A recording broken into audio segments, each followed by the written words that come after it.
Deontologi adalah pendekatan etika yang berfokus pada kebenaran atau kesalahan tindakan itu sendiri, yang bertentangan dengan kebenaran atau kesalahan yang dihasilkan dari tindakan atau dengan karakter yang kebiasaan pemain.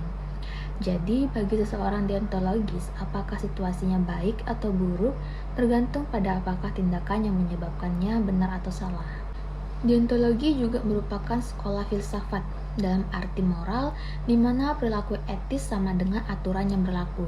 Deontologi percaya bahwa tujuan filsafat moral seharusnya untuk menemukan aturan untuk menjalani kehidupan moral yang baik. Begitu orang tahu aturannya, maka harus mengikutinya. Secara umum, tujuan etika adalah untuk membuat seperangkat aturan rasional, tetapi itu tidak selalu terjadi. Beberapa orang mendasarkan etika mereka pada iman daripada rasionalitas. Macam-macam dari etika deontologi. Menurut pendapat para ahli, etika deontologi ini dapat dibagi menjadi 3, yaitu diantaranya ialah: pertama, Stanford Encyclopedia of Philosophy.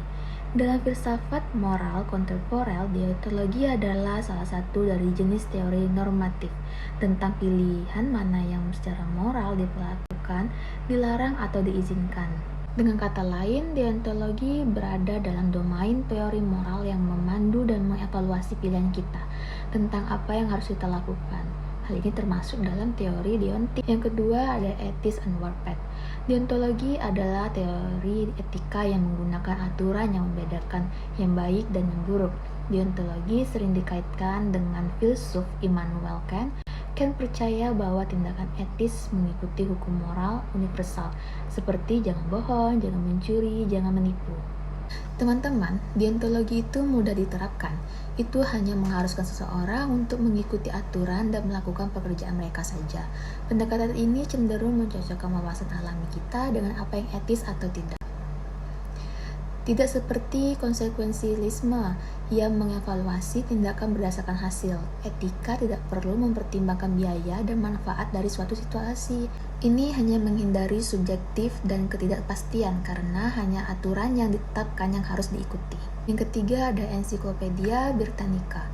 Etika deontologis dalam filsafat adalah teori etis yang menempatkan penekanan khusus pada hubungan antara tugas dan moralitas tindakan manusia.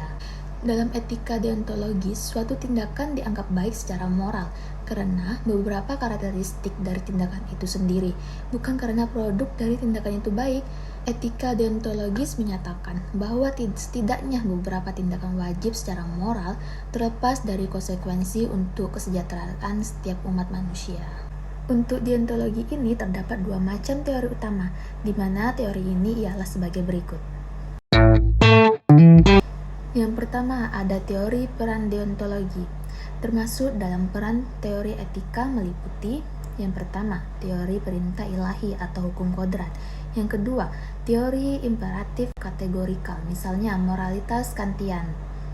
Yang kedua, ada teori deontologi tindakan. Hal ini termasuk dalam teori tindakan etis yang meliputi: yang pertama, eksistensialisme. Yang kedua, etika situasional.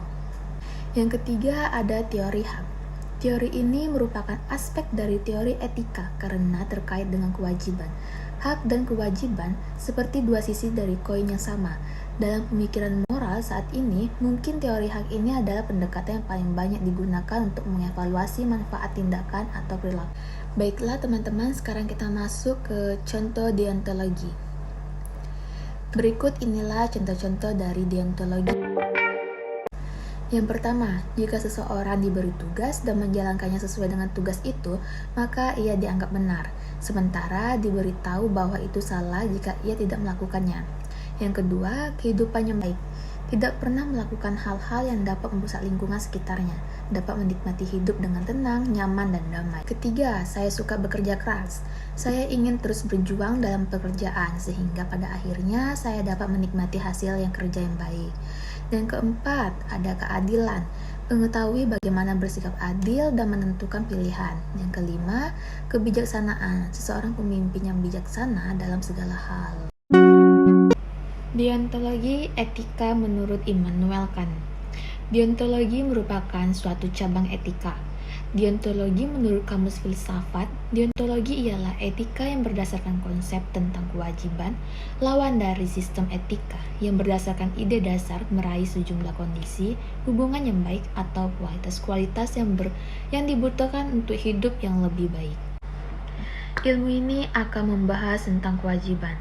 Tentunya, kewajiban yang akan kita bahas yaitu perintah moral dan gagasan mengenai kewajiban pada umumnya sebagai keseharusan sosial yang khusus bagi etika. Menurut Kant, etika bukanlah urusan nalar murni yang bersifat rasional ataupun teoritis. Karena apabila seseorang menggunakan nalarnya dalam merumuskan suatu etika, maka seseorang tersebut tidak akan sampai pada inti dari etika itu. Etika yang sifatnya rasional sudah bukan lagi etika yang dikarenakan akan membawa seseorang itu ke arah perhitungan untung atau ruginya. Menurut Kant, etika adalah urusan nalar yang praktis. Artinya, pada dasarnya nilai-nilai moral ini telah terpampang pada diri manusia sebagai sebuah kewajiban. Kecenderungan untuk berbuat baik sebenarnya telah ada pada diri manusia. Manusia pada intinya hanya meneruskan kecenderungan diri dalam setiap perbuatan yang dikerjakannya. Dalam ruang lingkup filsafat etika, Immanuel Kant termasuk dalam etika aliran deontologi. Etika deontologi adalah teori filsafat moral yang mengajarkan bahwa suatu tindakan dinyatakan benar apabila tindakan tersebut selaras dengan prinsip kewajiban yang relevan, atau tindakan yang benar apabila didasarkan pada kehendak yang baik. Baik tersebut dalam artian kehendak yang baik pada dirinya, dan tidak tergantung pada yang lainnya. Jadi, etika deontologi sangat menekankan pentingnya motivasi dan kemauan baik pada diri pelaku. Wujud dari kehendak baik itu sendiri adalah bahwa seseorang tersebut telah mau menjalankan kewajibannya. Hal tersebut telah menegaskan bahwa untung atau tidaknya suatu tindakan tidak dipermasalahkan, karena pada dasarnya ada suatu dorongan di dalam hati nurani. Artinya bahwa seseorang yang telah melakukan tindakan untuk memenuhi kewajiban sebagai hukum moral atas dorongan hatinya, maka tindakan tersebut telah mencapai moralitas. Dengan demikian, menurut Kant, kewajiban adalah suatu keharusan tindakan yang hormat terhadap hukum. Tidak peduli apakah itu membuat kita nyaman atau tidak, senang atau tidak senang, cocok ataupun tidak. Semuanya itu tetap menjadi keharusan seseorang dalam melakukan tindakannya. Bisa dikatakan sebagai tindakan tanpa syarat. Sebagai contoh, seseorang kendaraan bermotor yang sedang buru-buru ingin cepat sampai karena ada sesuatu hal yang genting. Ketika ia melajukan kendaraannya di jalan raya, lampu lalu lintas yang dilaluinya itu sedang berwarna merah, yang menandakan semua kendaraan itu harus berhenti. Pengendara tersebut akhirnya berhenti karena kewajiban kehendak baik dari hati nuraninya. Meskipun keadaannya itu sangat genting, dia harus cepat sampai ke lokasinya itu. Hal itulah yang menurut Immanuel Kant sebagai moralitas. Suatu tindakan yang disebut baik bukan berarti karena tindakan itu yang menghasilkan hal baik atau yang menguntungkan, tetapi tindakan itu dilakukan karena kepatuhan terhadap perintah hati nurani dan hukum moral yang berlaku. Tindakan tersebut muncul begitu saja tanpa didasari dari pengetahuan yang didapatkannya dari sebelumnya.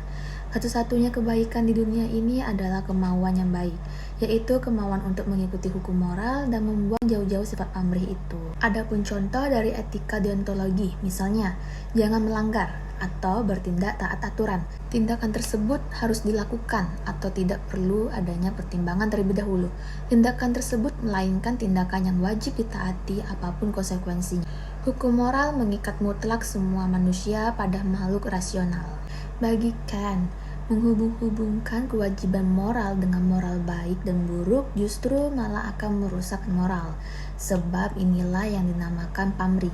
Padahal jika seseorang ingin berbuat baik seharusnya tidak mengharapkan imbalan apapun dan semua murni dari dorongan hati nuraninya. Dan menurut Kant, seseorang yang bertindak dalam rangka memenuhi dan bertindak sesuai hukum moral berarti bertindak karena kehendak baik atau kewajiban. Bertindak dengan meningkatkan kepentingan pribadi, menganggap apa yang dilakukan dalam segala hal harus mempunyai efek yang menguntungkan dan membahagiakan diri sendiri. Bisa menjadi hal baik, bisa juga hal buruk. Dengan demikian, tindakan itu lahir karena cinta sebagai kecenderungan semata. Tindakan karena kehendak yang baik menurut Kant akan selalu baik dan tidak pernah menjadi buruk. Dengan begitu akan tercapai kehendak yang tidak terkualifikasi, melainkan kehendak baik yang bersifat universal. Tindakan yang dituntun kehendak moral rasional dengan maksud untuk melakukan kewajiban dan melakukan apa yang benar, maka tindakan itu adalah tindakan moral.